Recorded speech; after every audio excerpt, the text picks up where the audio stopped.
Dernières heures de préparatifs avant l'ultime cérémonie d'adieu. Les obsèques du pape François ont lieu ce matin à Rome. Hier soir, le cercueil du souverain pontife décédé lundi a été scellé. Des pièces et des médailles frappées sous son pontificat ont été placées à l'intérieur. Son corps a été aspergé d'eau bénite et jusqu'au dernier moment, des fidèles se sont recueillis près de sa dépouille. Ils auront été près de 250 000 en 3 jours. Pour Europe 1, Antoine Bienvaux est allé à la rencontre des dernières personnes venues faire leur adieu au pape François. 19h hier soir sur la place Saint-Pierre, les derniers fidèles sortent de la basilique alors que se ferment les portes de l'édifice.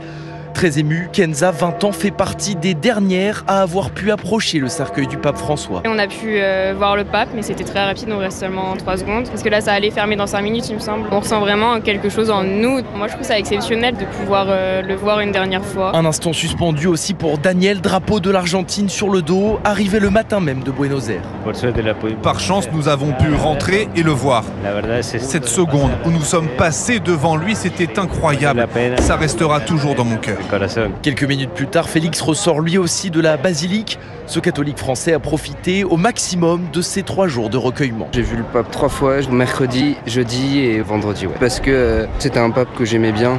J'étais heureux qu'il y ait un pape progressiste, à vrai dire. Et donc je suis assez attristé et j'espère que le prochain sera bien aussi. Et tout cela sûr, ils seront présents aux funérailles du pape François ce matin pour lui dire un dernier au revoir. Le reportage de l'envoyé spécial d'Europe 1 à Rome, Antoine Bienvaux.